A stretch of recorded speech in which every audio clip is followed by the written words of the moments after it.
Hello friends, আসসালামু আলাইকুম। আজকে রেসিপিতে স্বাগতম জানাচ্ছি।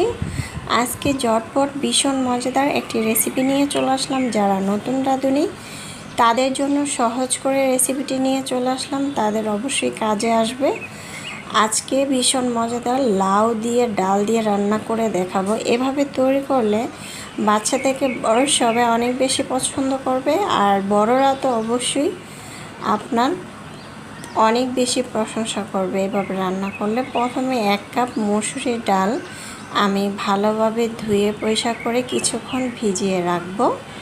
তারপরে আমি একটি লাউ নিয়েছি, দেখতে পাচ্ছেন ছোট্ট একটি লাউ নিয়েছি। লাউটা কিন্তু দেখতে অসম্ভব সুন্দর, আর লাউ তো সবারই পছন্দের একটি খাবার। আর যেহেতু এখন প্রচুর পরিমাণ গরম পড়েছে, এই গরমের মধ্যে যদি আমরা এরকম সবজি খাই তাহলে আমাদের শরীর মন সব কিছুই কিন্তু ঠান্ডা থাকবে। আর লাউটা যখন আপনারা কাটবেন তখন কিন্তু অবশ্যই এই লাউটাকে প্রথমে ধুয়ে ভালোভাবে পরিষ্কার করে নেবেন, তাহলে লাউটা থেকে বেশি পরিমাণ পানি বের হবে না। অনেক সময় লাউ কাটার পরে ধুইলে অনেক পানি থাকে, তাই লাউটা অবশ্যই ধুয়ে তারপরে লাউটাকে কাটবেন। আর এখানে ধনেপাতা কুচি এগুলো কেটে নিচ্ছি, পেঁয়াজ কুচি, তারপরে কাঁচামরিচ কুচি, রসুন কুচি সুন্দরভাবে ধুয়ে ভালোভাবে পরিষ্কার করে কেটে নিচ্ছি, দেখতে পাচ্ছেন। আর অনেকে কিন্তু লাউটাকে যখন আপনারা ধুয়ে তারপর লাউটা কাটেন তখন কিন্তু অনেক পানি ওঠে, লাউটা সিদ্ধ হতেও চায় না কিন্তু। তাই লাউটা আগে থেকে ধুয়ে তারপর লাউটাকে কাটবেন, তাহলে দেখবেন সুন্দরভাবে লাউটা সিদ্ধ হবে, আর পানিও কিন্তু বেশি উঠবে না। যতটুকু পানি দেবেন ততটুকুই পানি উঠবে। তারপরে আমি চুলায় একটি প্যান বসিয়ে প্যানের মধ্যে পানি দিয়েছি 2 কাপ। 2 কাপ পানির মধ্যে ডালটুকু দিয়ে দিলাম, দিয়ে দিচ্ছি তেজপাতা, কাঁচামরিচ কুচি আর পেঁয়াজ কুচি দিয়ে আমি ঢাকনা দিয়ে ঢেকে রেখেছিলাম প্রায় 3 থেকে 4 মিনিটের মতো। তারপরে দেখতে পাচ্ছেন ডালটা সুন্দরভাবে সিদ্ধ হয়ে গিয়েছে, পানিটাও কিন্তু মাখা মাখা হয়েছে। পর্যায়ে 1/2 চামচ হলুদের গুঁড়া দিয়েছি, দিয়ে একটু নেড়েচেড়ে দিচ্ছি, দেখতে পাচ্ছেন। নেড়েচেড়ে দিয়ে আমি এখানে যে লাউটা কেটে রেখেছিলাম সেই লাউটা দিয়ে দিচ্ছি। লাউয়ের মধ্যে কিন্তু এক ফোঁটা পানিও নাই, দেখতে পাচ্ছেন। অনেকে লাউ রান্না করলে কিন্তু গলে যায়, আবার কিছু সময় দেখবেন লাউটা সিদ্ধ হতে যায় না। তবে আজকে যেভাবে দেখাচ্ছি এভাবে তৈরি করলে সুন্দরভাবে পারফেক্টভাবে লাউটা রান্না করা হবে। এখন লাউটাকে দিয়ে আমি উল্টিয়ে পাল্টিয়ে এপাশ ওপাশ করে একটু নেড়ে চেড়ে দিলাম, আর এখানে দিয়ে দিচ্ছি লবণ পরিমাণ মতো।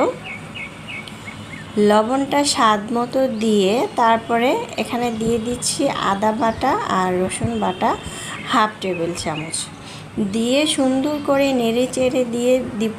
আর নেড়ে চেড়ে দিয়ে আমি কিন্তু এটা ঢাকনা দিয়ে ঢেকে রাখবো 1 মিনিট। 1 মিনিটের বেশি আমি ঢাকনা দিয়ে এটা ঢেকে রাখবো না। অনেক সময় ঢাকনা দিয়ে বেশি ঢেকে রাখলে বেশি নরম হয়ে যাবে, একদম গলে যাবে ডালের সাথে, খেতেও কিন্তু ভালো লাগবে না, দেখতেও সুন্দর লাগবে না।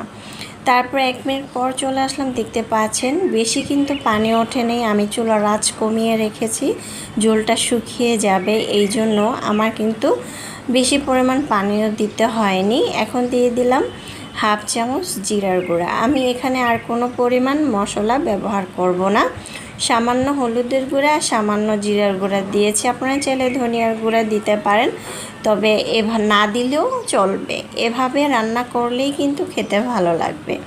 এখন নেড়ে চেড়ে দিচ্ছি, একদম সুন্দরভাবে কিন্তু লাউটা সিদ্ধ হয়ে গিয়েছে। এরকম মাখা মাখা রাখতে হবে, এই জন্য আমি চুলার আঁচটা কমিয়ে রেখেছি। দেখতেই তো আপনারা পাচ্ছেন খুব সুন্দরভাবে কিন্তু লাউ আর ডালটা রান্না হয়ে গেল। এখন আমি এটাকে উঠিয়ে নেব, আর বেশি জাল করা যাবে না, তাহলে পানিটা একেবারেই শুকিয়ে যাবে। এখন আরেকটি প্যানের মধ্যে আমি তেল দিয়েছি 4 চামচ। আপনারা চাইলে আরেকটু বেশি দিতে পারেন, তবে তেলটা হালকা অল্প দিলেই কিন্তু চলবে, বেশি তেল খাওয়ারও প্রয়োজন নাই। এখন তেলটার মধ্যে পেঁয়াজ কুচি, রসুন কুচি, কাঁচামরিচ কুচি দিয়ে একটু ভেজে নেব সুন্দরভাবে। আপনারা চাইলে এখানে শুকনো মরিচও দিতে পারেন। যখন এরকম লাল হয়ে আসবে পেঁয়াজ কুচি, রসুন কুচি, তখন দিয়ে দিব লাউটা। লাউ রান্নাটা দিয়ে সুন্দরভাবে আমি একটু নেড়ে চেড়ে দিচ্ছি। দেখতে পাচ্ছেন, অবশ্যই এই বাগারটা দেওয়ার চেষ্টা করবেন, তাহলে এই লাউটা খেতে অসম্ভব মজাদার হবে। দিয়ে দিচ্ছি ধনেপাতা কুচি, আর চাইলে আরও আস্ত কাঁচামরিচ কিছুটা দিতে পারেন। এখন আমি দেওয়ার পরে একটু এপাশ ওপাশ করে নেড়ে চেড়ে দিচ্ছি।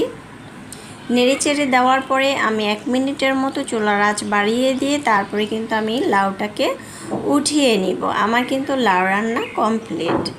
এখন আমি একটি বাটিতে পরিবেশন করে নিয়েছি। মাশাআল্লাহ, দেখতে যেমন সুন্দর হয়েছে, খেতেও কিন্তু আলহামদুলিল্লাহ। এই মজাদার লাউটা দিয়ে যদি ভাত খাওয়া যেত তাহলে কিন্তু অনেক ভালো হতো, শরীরটা একদম ঠান্ডা হয়ে যেত। আমাদের নবীজিরও কিন্তু এই লাউ অনেক বেশি পছন্দের একটি খাবার ছিল। আপনারা চাইলে এভাবে ট্রাই করতে পারেন। আশা করছি আমার আজকের রেসিপিটি আপনাদের ভীষণ ভালো লেগেছে। ভালো লাগলে অবশ্যই চ্যানেলটা সাবস্ক্রাইব করে লাইক দিয়ে পাশে থাকবেন। এতক্ষণ আমার সঙ্গে যারা দেখছিলেন অসংখ্য ধন্যবাদ। আল্লাহ হাফেজ। এনজয়।